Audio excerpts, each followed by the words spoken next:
Donald Trump என்று அழைப்பதுதான் வழக்கம். இன்னும் சற்று நேரத்தில் விடை பெற்று விடுவார் ஜோ பைடன். ஆனாலும் அவர் அதிபர் என்றுதான் தன்னுடைய வாழ்நாள் முழுக்க அழைக்கப்படுவார். மாறாது இல்லையா? 46வது அமெரிக்க அதிபர் அவர்தான் அப்படின்னு தெரியல. நம்ம பார்ப்பது நெட்டையா நிற்கிறாரே, அவர் தான் பேரன் ட்ரம்ப். ட்ரம்ப்புடைய ரொம்ப செல்லக்குட்டி இளைய மகன் இப்போதான் காலேஜ் சேர்ந்திருக்கிறார் நியூயார்க்கில். அவர் ட்ரம்ப் மீது பெரிய பாசம் வைத்து கொண்டிருப்பவர். ட்ரம்ப்புடைய 3ஆம் தாரத்துடைய மகன். அதற்கு பின்னாடி ட்ரம்ப்புடைய இன்னொரு செல்லக்குட்டி நிற்கிறார். யாரு? Elon Musk. ட்ரம்ப்புடைய வலதுகரமாகவே மாறி இருப்பவர். President of the United States and the Vice President of the United States, ranking member of the Joint Congressional Committee on Inaugural Ceremonies, the Honorable Deb Fischer, House Democratic Leader, the Honorable Hakeem Jeffries, and Senate Majority Secretary, the Honorable Robert Duncan. அமெரிக்க நாடாளுமன்ற இரு அவைகளுடைய மூத்த நிர்வாகிகள் வரக்கூடிய காட்சிகளை பார்க்கின்றோம். அவர்களை தொடர்ந்து அமெரிக்க அதிபராக பொறுப்பேற்கக்கூடிய ட்ரம்ப் வருவார். முன்னதாக அவருக்கு முன்னாடி பதவியிலிருந்து வெற்றி வாய்ப்பை இழந்த ட்ரம்ப் பங்கு கொள்ளவில்லை. ஆனால் இந்த நிகழ்ச்சியில நான் கலந்து கொள்கின்றேன், அதுதான் சம்பிரதாயம் என்று ஜோ பைடன் பங்கு கொள்கிறார்.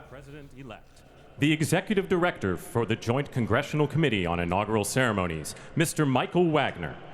திரு ஆர்.கே. ராதாகிருஷ்ணன், இந்த காட்சிகள் எப்படி மாறி இருக்கு அப்படிங்கிறத பார்க்கின்றோம். கடந்த பதவியேற்பு விழா ரொம்ப பதற்றமா இருந்தது.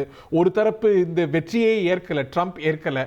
ஆனால் இந்த டிரான்சிஷன்ல பைடன் துணை போயிருக்கிறார். இந்த இராவை எப்படி பார்க்கிறீங்க? உங்களுடைய தாட்ஸ் நீங்க தொடர்ந்து சொல்லுங்க.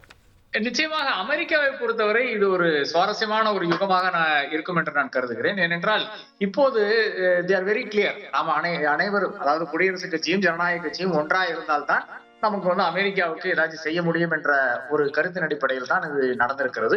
இதுல குறிப்பாக ஜனநாயக கட்சிக்கு தான் பெரிய ஒரு அடி விழுந்ததற்காக நான் பார்க்கிறேன். ஏனென்றால் ஜனநாயக கட்சியை பொறுத்தவரை ஜனநாயக கட்சியினுடைய அது டாப் நிலையில் இருந்த, இல்லை என்றால் சப்போர்ட்டா இருந்த இப்போ மார்க் ஜுக்கர்பர்க் ஆனாலும் சரி, அவர்கள் எல்லாருமே இப்போ குடியரசுக் கட்சிக்கு இப்போ திரு ஜேடி வான்ஸ் பத்தி பேசுங்க. ஒரு இளம் வயதுல ஒரு எளிய சாதாரண பின்புலத்திலிருந்து அமெரிக்காவுடைய துணை அதிபராக மாறுகிறார். அவருக்கு பின்னாடி இருப்பது அவருடைய இந்திய வம்சாவளி மனைவி உஷா வான்ஸ். அவரும் ஒரு தென்னிந்திய தெலுங்கு வம்சாவளியை சேர்ந்தவர் என்பது குறிப்பிடத்தக்கது. ஜேடி வான்ஸ் அவருடைய ஏற்றமும் அமெரிக்க அரசியல்ல ரொம்ப குறிப்பிடத்தகுந்தது இல்லையா? நிச்சயமாக ஒரு படமாவே வெளிவந்திருக்கிறது. அவர் பாத்தீங்கன்னா ஒரு சாதாரண விஷயம், அதாவது ஒரு மேட்ரஸை வைத்துக் கொண்டு அவர் இன்னைக்கு ஒரு பெரிய ஒரு தொழில் முனைவராக, முதலாளியாக மாறி இருக்கிறார். அதுவும் என்ன, தன்னுடைய தகப்பனாரும் அம்மாவும் அந்த அளவுக்கு கேர் எடுக்காத ஒரு மனிதர் செல்ஃப் மேட் மேன் என்றால் ஜேடி வான்ஸ் தான் என்று கூறலாம். நிச்சயமாக அவருடைய துணைவியர் இதுல இந்த பயணத்தில் எவ்வளவோ இன்னல்களை அனுபவித்திருக்கிறார். அதனாலதான் இந்த அளவுக்கு ஜேடி வான்ஸ் அவர்களை அப்படியே கட்டியே பிடிச்சிருக்காங்க. நாம பல இடங்கள்ல பார்த்திருக்கோம்.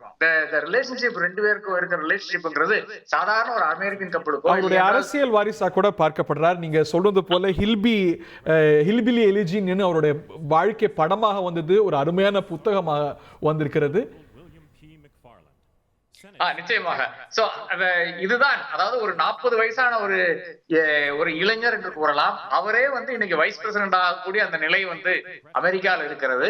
இதுக்கு முன்னாலேயும் நடந்திருக்கிறது. கிளின்டனுடைய ஈரால நிச்சயமாக நடந்திருக்கிறது. ஆனால் அவர்கள் எல்லாம் அட்ரஸ் எல்லாம் போய்விட்டார்கள். ஏனென்றால் அவர்கள் எல்லாம் ஒன்னோ ஒரு பணவளத்தின் மூலமா வந்திருக்கிறார்கள், இல்லை என்றால் ஒரு அரசியல் குடும்பத்திலிருந்து வந்திருக்கிறார்கள். ஆனால் JD Vance is the person to watch என்று நான் கூறுவேன்.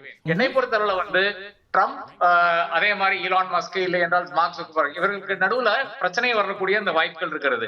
ஆனால் ஜேடி வான்ஸ் என்பவர் இதுவரை தன்னை முதன்மைப்படுத்தாமல், அதாவது ட்ரம்ப் கூட வேலை செய்கிறது அவ்வளவு கடினமான ஒரு விஷயம், அதையெல்லாம் சகித்துக் கொண்டு தாங்கிக் கொண்டு இருக்கின்ற ஒரு மனிதர், ஒண்ணுமே வெளியே வராத, அதாவது அவர் தரப்பில் இருந்து இதுவரை ஒரு ஸ்கேண்டல் வரவில்லை.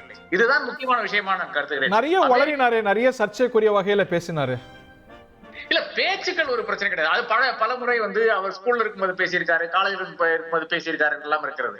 ஆனால் இந்த கேம்பெயின், என்டையர் கேம்பெயின்ல பாத்தீங்கன்னா ட்ரம்ப்புக்கு ஒரு இன்னல் கொடுக்கும் விதமா பார்த்திருக்கிறோம். இந்த நிகழ்ச்சி தொடங்கி விட்டது அலுவல் பூர்வமாக. செய்திகளை உடனுக்குடன் தெரிந்து கொள்ள உடனே சப்ஸ்கிரைப் பண்ணுங்க.